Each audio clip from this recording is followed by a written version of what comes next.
Hello, everybody. So I am here today with my lovely Elspeth, who is one of my associate psychotherapists as part of Laura Greenwood Therapy. And we know that all mothers can identify with experiencing challenges in motherhood and feeling quite alone in that experience. For those of you that don't know me, I'm Laura Greenwood. I'm an accredited psychotherapist and I am the founder of Laura Greenwood Therapy.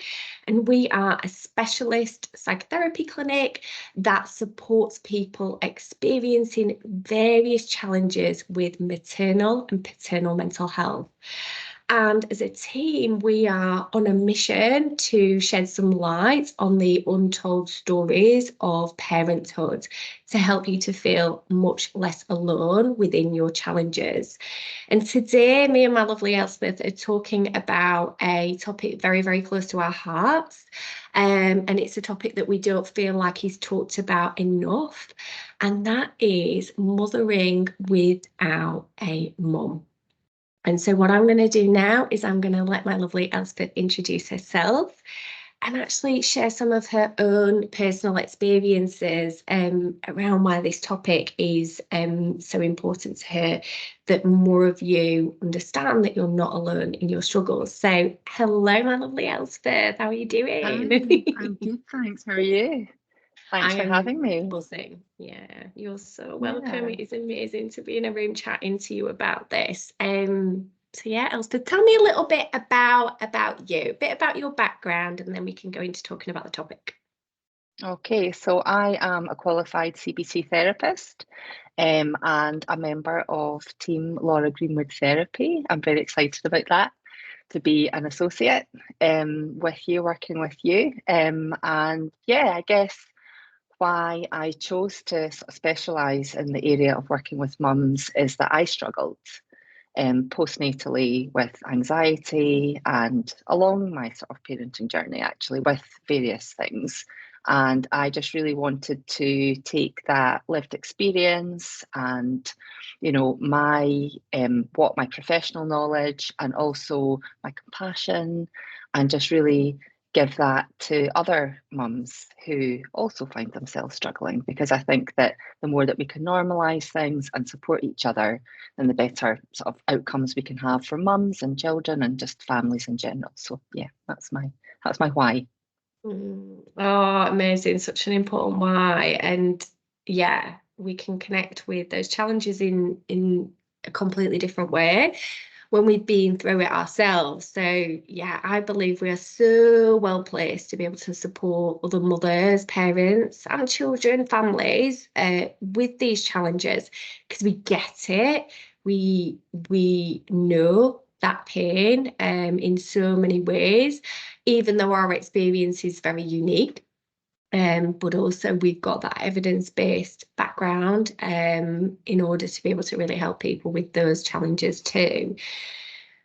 So Elspeth, I'm going to go straight in. It's a tough topic. It's a tough topic for both of us, but also actually a really lovely topic. Depending on where we are within our grieving journey, we can have different feelings that can come up when we talk about this. But I just wanted you to share a little bit about your own personal experiences of mothering without your mom, if you feel okay to do that.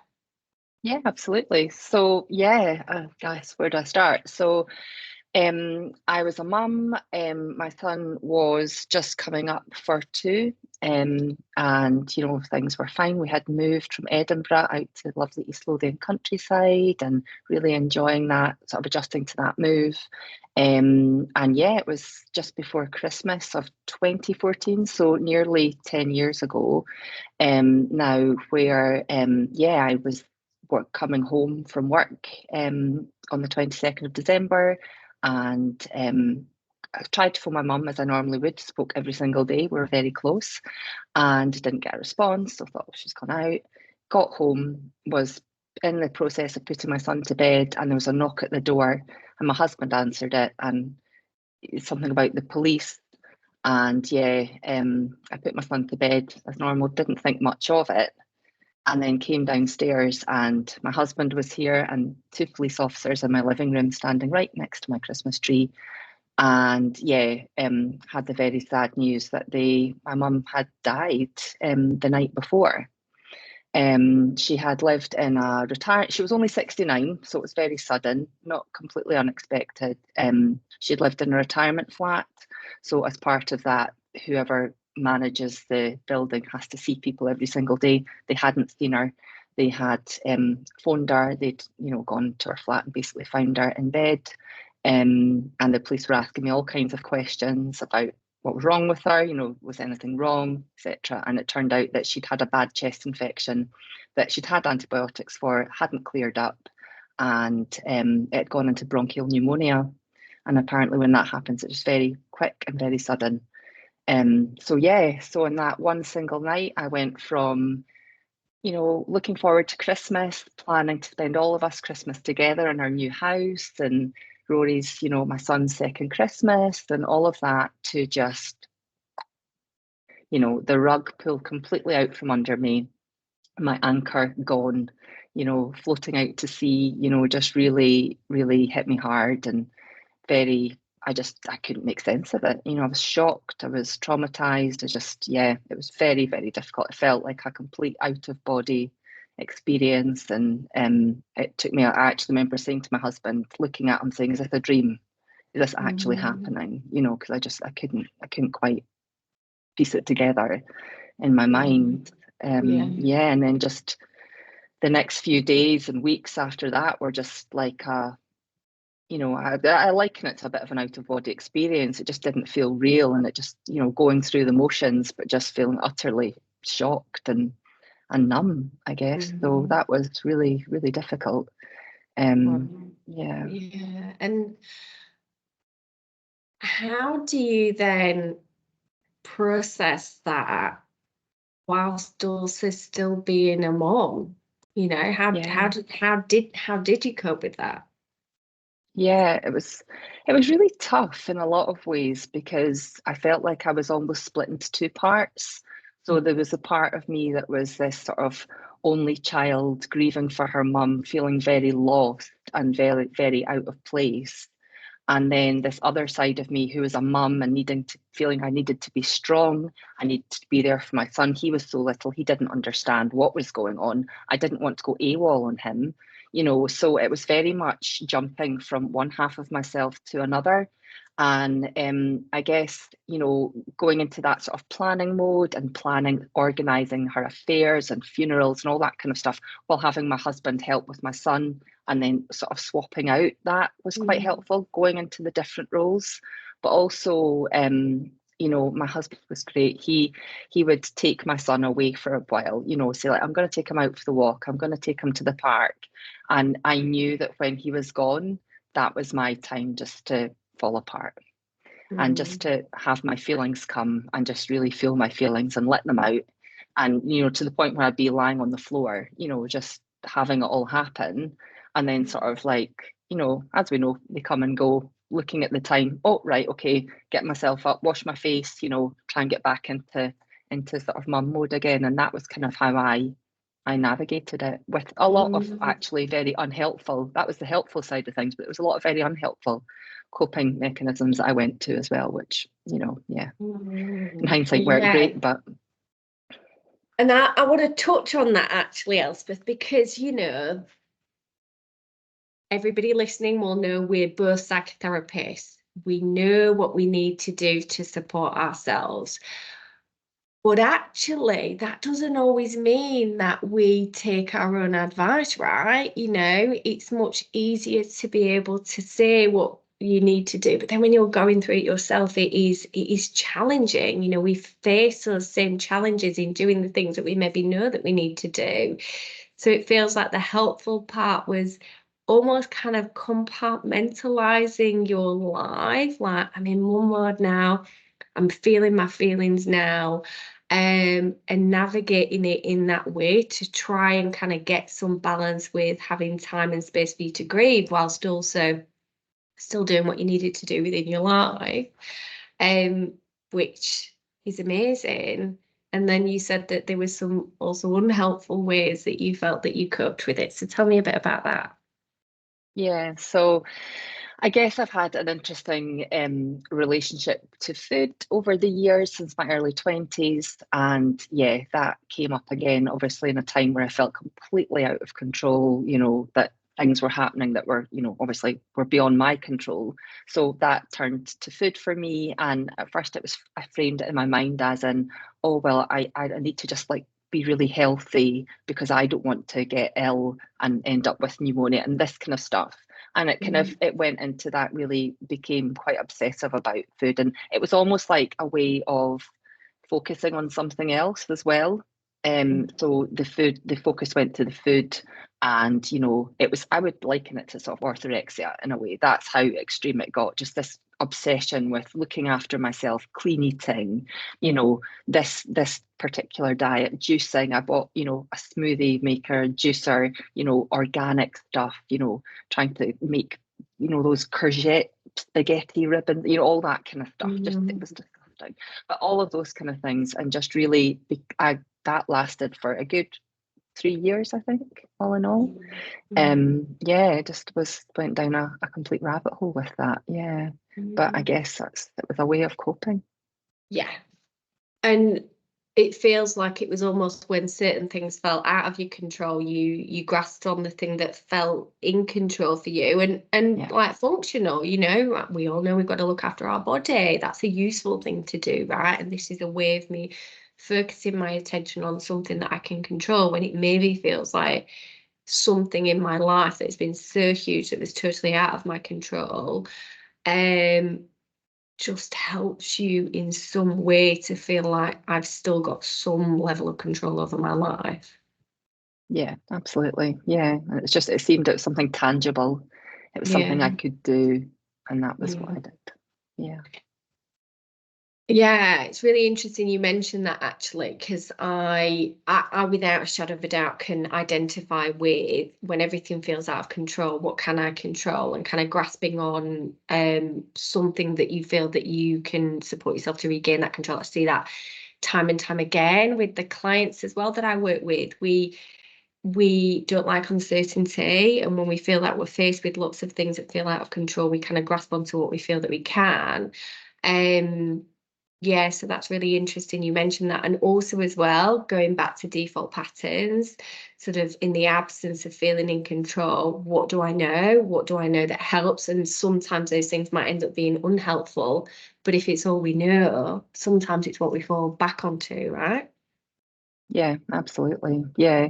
But I feel like if I hadn't got to that point and then hadn't really gone down that path, I feel like almost I might not be here now, because I feel like through these experiences, I was able to sort of start to want to work on myself and, understand all of this stuff better. And yeah, so it's part of the journey. It is, isn't it? And that is trauma processing, isn't it? That is grief processing, whereby we get to a point whereby we can feel like we've hit rock bottom, whatever it is that's triggered that, or we don't feel like we've hit rock bottom and we're coping. And I'm putting kind of coping in sort of inverted commas, because we can almost recognize what we're doing isn't necessarily the most helpful thing to do, but we do it because it serves a function. It feels like it helps us in some way. And then when we find a way to move through our experiences, or to recognize, actually, this isn't helpful, I need to address this. What I'm doing isn't working actually anymore. And when we work through that in whatever way, shape or form that looks like for us, by maybe getting support or supporting ourselves, that we can come through the other side and actually see that these awful experiences that, of course, we can wish in a lot of ways weren't part of our life history, but the reality is that they are, they can become part of our story and almost build that strength and build that resiliency and support us to become the people that we are today, as sad and as traumatic as they are. And I know I personally feel in that place now. The official term is post-traumatic growth. I definitely feel like I've used my grief to be a better person and to help more and more people. but there's definitely been times in my life that I've not felt like that. I felt very angry, actually, angry that the world has done this to me. I don't know if you can identify with that. Yeah, absolutely. Yeah. Yeah, the definitely feelings of anger, feelings of it feeling very unfair, very unjust, you know. Um, Mm. Obviously there's never a good time to lose somebody so close to you. But yeah, just lots of really mixed emotions, really a lot of feeling of sadness and actually really feeling the injustice for my mum as well. You know, like she had reached a point where she was really happy in her life and she'd had a tough life and, you know, she'd everything had kind of come together for her. So I really felt that really strong Mm. sense of Mm. just real unfairness for her as well. That a lot of my grief early on was that she was missing out on things. You know, I was missing her, but she was missing out on these things that my son was growing and developing, and I was, you know, changing, and she just wasn't here to Mm. see that, and that was really painful.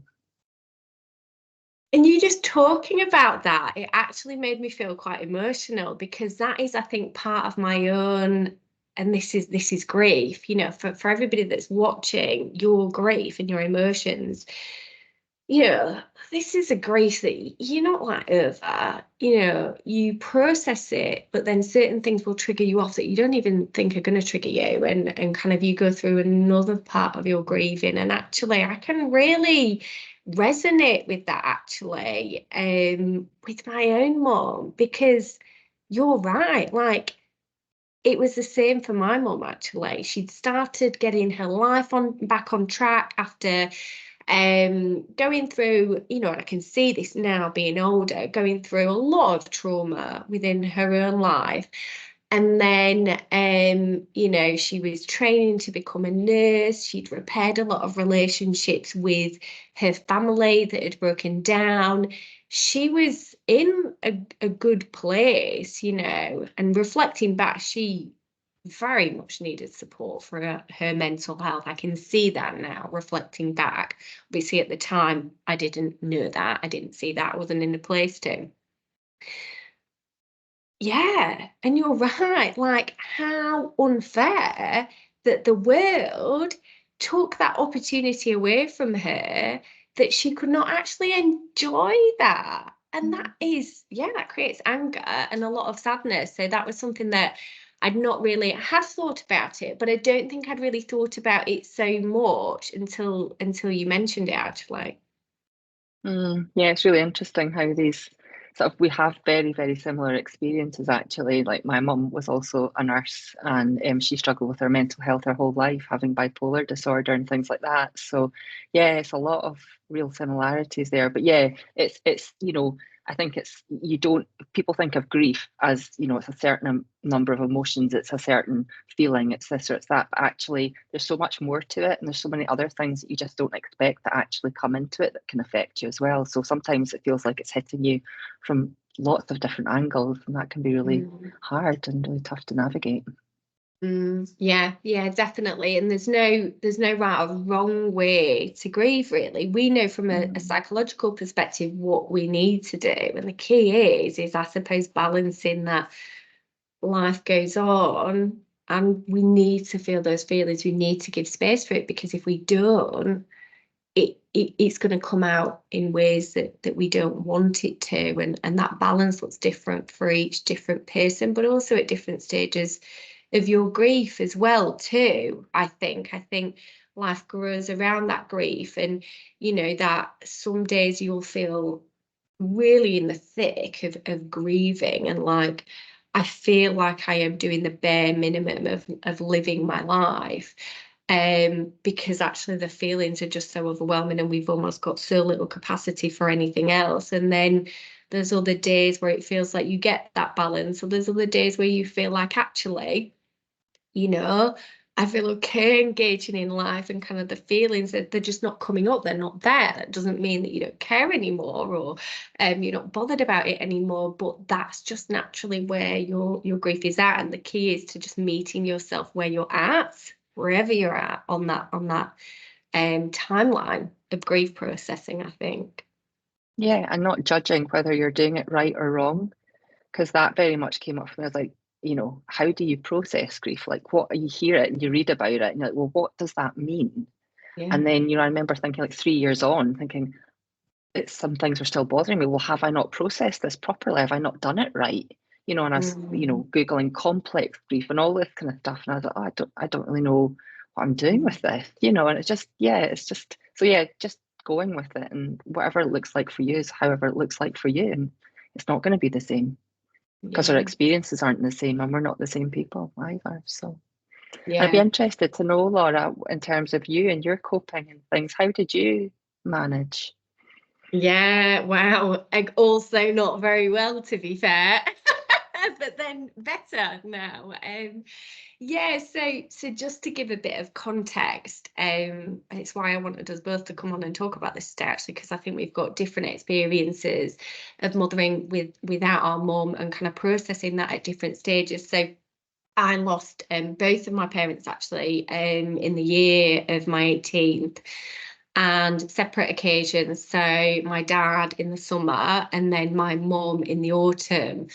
And with my mum, total shock.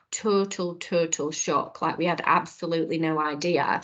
And I was actually on my freshers week at university when I got a call to say, your mum isn't, you need to come home. You know, you get that call, you know it's bad, and it was very, very quick. So I didn't actually see my mum alive again after leaving from university. My boyfriend, now husband actually at the time, he was my boyfriend, he's now my husband. He drove me to university, and then when I saw my mum, she was not in a position whereby we could communicate. So I didn't see my mum again. I didn't get a chance to say goodbye, which brings up a lot actually about, I mean, I don't even know what the last conversation was. It was so normal, you know, me being me, this, you know, independent, very young woman at that time, going off to university, excited about it. Cracking on with life, you know, and yeah, and haven't kind of, you know, felt bad or kind of gone over it too much about the fact that I didn't say goodbye, but of course I didn't. You know, I can't remember that last conversation because it was such a normal conversation. And so what I did when I lost my mum, I did what I had always done, going back to those default patterns. You know, I'd been brought up to be a very strong, fierce, independent woman, where when the going got tough, we got going. We just cracked on with life. So for me, I went back to university. I didn't take any time off at all. We had the funeral and I went straight back to university. And later people said, I don't understand, you know, why you did that or how you did that. I don't know how you're coping. And I did, because that's what I did. That is what I did. That's what I'd been almost conditioned and taught to do. When bad things happen, you just crack on with life. You certainly don't stop and wallow in your feelings. So I'm like, well, what would the alternative have been? So I'd have stayed at home, wallowed in my grief, and I had absolutely no idea how to grieve. Who knows how to grieve now, let alone at age 18. So I went to university and I just carried on with life. And I think for a very, very, very long time, I carried so much unprocessed anger, you know, at what the world had done to me. You know, why me? You know, it felt like, you know, I was a good person. We are a good family. And yet, the world, if there is a God, he decided to take both of my parents away from me. The two people that were meant to look after me in this world were no longer here. So now, of course, what have I always known? To be a strong-faced, independent woman. So I don't need anybody else. So I need to really rely on myself now. And it kind of almost strengthened that faith independence, which without a shadow of a doubt is a big strength that I've got because of my experiences. But we can go so far one way in the fact that if we don't seek support and we go too much towards independence, we end up burning out, getting overwhelmed. And so for me, I I had loads of anger, and it would come out in a lot of ways that I didn't want it to. And I had, no strategies for coping with emotion in general.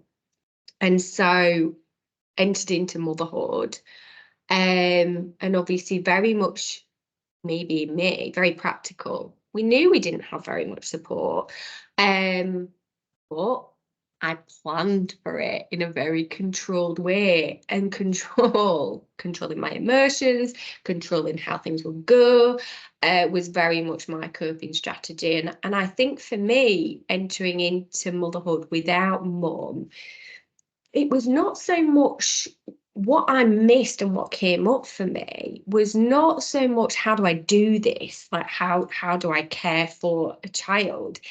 It was all of the unanswered questions about more how I was feeling. And I remember feeling very, very lost in early motherhood. I felt like I'd lost who I was. Like everybody was just seeing me as the mother now, and I almost became invisible. And I didn't want that. I knew I was more than a mother. I wanted to be more than a mother, but nobody around me seemed to be talking about that being okay. So I wanted to ask her, is this how you felt? How did you deal with it when these things happened? But then I was also reflecting on my own childhood, of thinking, well, is that why my mum worked all of the time, actually? Because she wasn't as present as I probably am with my son. And that probably comes from being aware of her not being so present in my own childhood. So I was reflecting on her experience as a mother. Now I was going through that and wondering, and probably actually I imagine my mum did feel a lot of the same things that I felt, because we are very, very similar on reflection. But I also remember being really angry at her, like almost mad about some of the things that I experienced or didn't experience in my own childhood, that I felt like now, being a mother, I realized I needed. And I knew I needed it because I wanted to give it to my son. So there was all of that coming up. But then I was like, I can't feel angry at my mum because I miss her and I wanted to be here. So what did I do? What I'd always done, push down that anger. Anger was not an emotion that felt okay for me to feel. And yet it was kind of coming out of me all the time in ways that I didn't want it to. And one of the ways that anger came out is I also felt in early motherhood, and it still occasionally comes up now, but I'm okay with it now. Like, I validate it, I normalize it, like that makes sense. And also it feels very different now. But I felt very, very resentful, actually, of other mothers with mothers, especially when they took them for granted, or so it seemed, complained about them. I thought, oh my gosh, you have absolutely no idea how lucky you are that you even get to complain about these things. But then I felt awful. I felt guilty about that. I felt I shouldn't be thinking this. These are some of my friends. It's amazing that they've got this support. And ultimately, I was jealous. I was envious of them because I wanted that too. And the thing is, with envy and jealousy as an emotion, knowing all of our emotions are valid and they all serve a function, envy and jealousy is all about that person has got something I want. And so the idea is that, we think, okay, well, how can I move closer to getting what I want? But this is something that I'm never, ever going to get. So in order for me to almost be happy for what my friends have got, and also they've got as much right to complain about their experiences with their mother or their mother-in-law as I've got a right to feel a bit resentful of the fact that they are able to complain about those things. But in order to get to that place, I had to, coming back to what you said before, Elspeth, I had to feel it all. I had to allow myself to feel it all. It's okay to feel angry. It's okay to feel resentful. It's okay to feel guilty. It's okay to feel jealous, but also recognizing that a lot of my resentment, it wasn't just about what was going on there. It was the unprocessed grief, and I had to go through the grief to get to the point where I'm at now. Yeah. So that's how it showed up for me. It really struck me there when you were mentioning all the feelings, because there's just so many and they're so paradoxical, a lot of them as well. You know, that sort of like feeling angry, like but wanting her to be here, and Yeah. but then feeling guilty, you know, for feeling jealous of friends and all these things. It's like no wonder it's so hard to navigate and make sense of, because you're being pulled by these emotions in all these different directions. And yeah, it's just you feel like you're just in this mess of stuff, you know, it's really hard. Yeah. Yeah, so much. And I suppose, I've done my processing now. I actually I went and finally recognized you probably need to process this grief, Laura, during the COVID lockdown, actually. That's when I really took the time to process this. And in a weird way, like, I mean, my mum and dad are not here anymore, but of course, hence the topic we're talking about. But I actually feel closer to them in a weird way by having processed that grief, because by feeling all of those feelings, including the anger that, this was a not so great part of my own childhood, and being okay with feeling all of that and moving through it, I don't hold on to that anymore, because I know they did their best with the information and resources that they had. But I think for me, one of the things, at 18, I didn't know how to process grief at all. And actually, when you're talking about your processing your grief, Elspeth, thinking about allowing yourself to feel those feelings. And I think, reflecting on grief and losing anybody within our life, I think we've got a bit of a warped relationship with death, dying, grief and loss within our society, that I think is the reason why it took me so long to actually process that. And I just wondered what your thoughts are on how we view those topics within our society, and how it can get in our way, really. Yeah, I mean, I think we just have this really weird relationship as a society with death and with grief, and you know, it's kind of not really talked about enough, which is obviously why we're doing this conversation as well. But yeah, I just feel like we don't, it just makes people feel really awkward. So when you're the person that's grieving, then you know that that's awkward for other people, and like Mm. and to want to then be accepted, then you just feel like, certainly for me, I felt like I didn't want to talk about it too much, or if somebody else didn't mention it, then I wouldn't mention it. And that's weird in itself, because then there's that unspoken thing of we both know what's happened, the elephant in the room, but then no one's addressing it. But also just not wanting to be a burden as well, and just knowing that any difficult conversations around that could really put somebody else in an awkward position. I didn't want to do that. I didn't want it to be all about me all the time and my grief and all of that kind of stuff. So there was a lot of stuff there. And I think if we had a more open society and we had these harder conversations, then they wouldn't be hard or as hard. Mm. And if we all were a bit more open, we could be able to talk about it and normalize it. You know, death is essentially a part of life, in terms of, you know, we live, we die, and you know, it's hard and it's sad. But I think for us to be able to talk about that more openly, it would be so much more helpful for people, because the mess and the feelings and everything wouldn't just be a taboo Mm. subject. And I think that could be helpful as well, because trying not to push those things down, not to be strong, keep going, you know, just Mm. like, yeah, this has happened and we need to process it. Yeah, yeah, absolutely. And you're so right. And that's where that kind of worry about, oh, I don't want to put on other people, or how other people react, in terms of kind of, you can see it on people's faces, like they don't know what to say. Mm. Um, and everybody's being so nice, and including you, in terms of kind of recognizing, oh, I don't want to put on other people, I don't want other people to feel uncomfortable.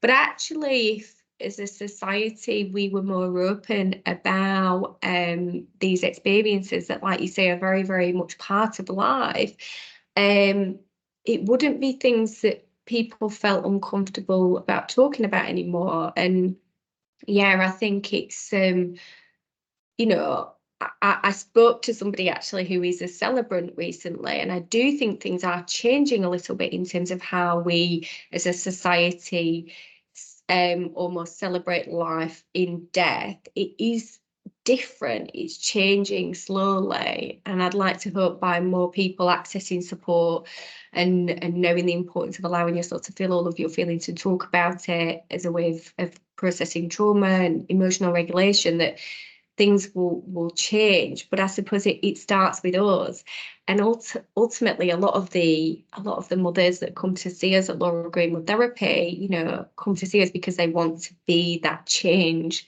that they needed for their children, so that they can change those patterns that didn't work for them, so that they're not passing on patterns or trauma that don't need to be passed on. And for me, one of those things is our relationship with grief, with loss, with death and dying. And, you know, we've both had really personal experiences of this. And I just wondered, thinking about this and how you approach these topics with your son in obviously an age appropriate way, but how are you changing his relationship with loss so that he maybe feels more comfortable to be open about it himself when, and it's not even an if, when he experiences a loss, because of course he is going to, isn't he?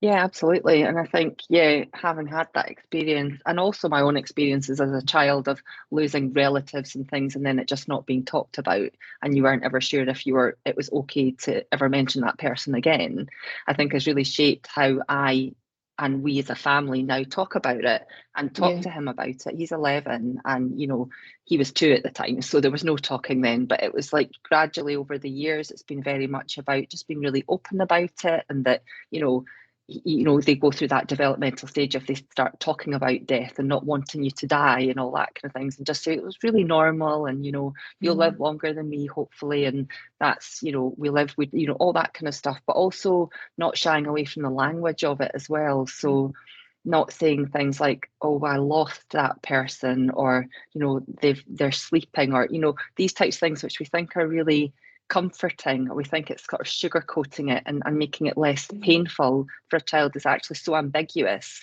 that they think, well, if you could lose somebody, does that mean that if you go away for a while that maybe I've lost you and then you're not coming back? And they don't understand it as well, so they fill in the blanks, and it's usually not anything good. And so it's that sort of way of having the conversation about it and just labeling it and saying it for what it is, and trying to just talk about it. And how do you feel about that? And do you know anybody, somebody's pet died, and these types of sort of age appropriate conversations, but really just, trying to be as plain and open about it as possible, I think. And I think he, we can talk about it, and he doesn't seem weird about it at the moment. And he seems to be able to just have these conversations and talk about his gran, and he has a sense of her because we've always spoken about her, and he'll make a little joke like she liked a G&T and things like this. And so he has a real sense of her, even though he can't really remember her. So yeah, I think it's just keeping that conversation going, and not putting our stigmas onto them as well, and allowing them the space to process their understanding of it, I think. I don't know how have you done it with your son? Yeah. So for me, Owen's 5 now, and it's actually fascinating. I love having the conversations with him. I mean, I just find it fascinating from a mum perspective, but also a psychological perspective, to see how his brain works in some of the things that he talks about. And it's so interesting you mentioned there about kind of being really open and really transparent with this. And they have died, rather than kind of almost trying to be softer with our language, because they fill in their own blanks. Very clever. They're so intelligent. They will make interpretations on things if we are not clear and transparent on what exactly has happened. So actually sometimes we can think that we're protecting them, but actually if we're open and honest and clear, it gives them an opportunity to ask us specific questions about that. And sometimes we shy away from these conversations because we feel uncomfortable about having them. And that is something that I often find is people ask me, how do I approach this with my child, because I've got no idea. but I want to talk about it, but I feel uncomfortable talking about it because I was never allowed to talk about it. Really, really normal, really, really normal, all of these experiences. And, you know, so me and Owen, we, you know, he has a very, it's very interesting when he talks about death and dying. So when the Queen died, they talked about it at his preschool. And I was really glad that they did, actually. So he came home and he literally said, like, the Queen's dead. Like, he just said it like that. And in a way, I was like, wow, I love that. Love that about little kids. They just say it as it is, which is why we need to say it more as it is, I think. And, you know, and he asked questions about it, and then obviously he moved on from it. So we kind of follow his lead, really, when it comes to these conversations. If he asks us questions, we will speak to him about it. My husband probably sugarcoats it all a little bit more on reflection, whereas I'm a little bit like, come on, let's like be real with him here about it. And the other, relatively recently, he did ask us a question. So my mother-in-law died as well. So Owen doesn't have three of his grandparents, and I can't remember what sparked the conversation. But he said, so whose mum died first then? And how did your mum die then? And he's asking these questions very, very practically, because in his mind, he's just trying to get it. He's trying to understand it. But then as soon as he asks the question, you give him a bit of an answer, he's like, oh, okay, like, and he's moved on to something totally different. So we think it's a big deal in their heads, but it's not. It's just them trying to make sense of the world and how the world works. And I just find it fascinating, these conversations. But the key that we're doing is being really open and honest with him. And we obviously have the opportunity to have these conversations because we have experienced a lot of loss and grief in our life. And I know firsthand from having not gone to, similar with you, you know, I wasn't allowed to go to the funeral of you know, any of my grandparents that died when I was younger, because children just didn't go to them. But I was at an age where I was very much grieving, and I was very, very sad about that loss. So for me, that was a mistake on their part. I understand why they made that decision, but actually for me, I would make a different decision. I feel like children should be allowed to go to funerals if you feel it's appropriate for you. As a parent, you make your own decision about that. You know, Owen has actually been to a couple of funerals already in his life. When he was very young, he won't remember them. Because, you know, why should he not be there? He's a member of the family. So for me, it's just following his lead whenever he asks those questions. So we don't enforce those conversations. But similar, whenever I think, you know, I'm thinking about my mom, or I'm upset about my mom or my dad, you know, I'll tell him. I'll say, Mum, it's just a little bit sad because, you know, I'm thinking about your grandma, I'm thinking about my mom, because something will have happened that's reminded me of her. Sometimes I'll just say I'm just sad, and I would just follow that gut instinct of what feels right, but always following his lead in relation to them and not shying away from the conversations, because actually we worry they'll be negatively affected by it, and actually they're not.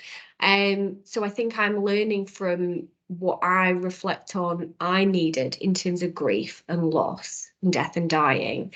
Growing up, what I didn't get that I think would have absolutely changed my relationship with grief, and I think would have dealt with my grief very differently at age 18 if those things would have happened.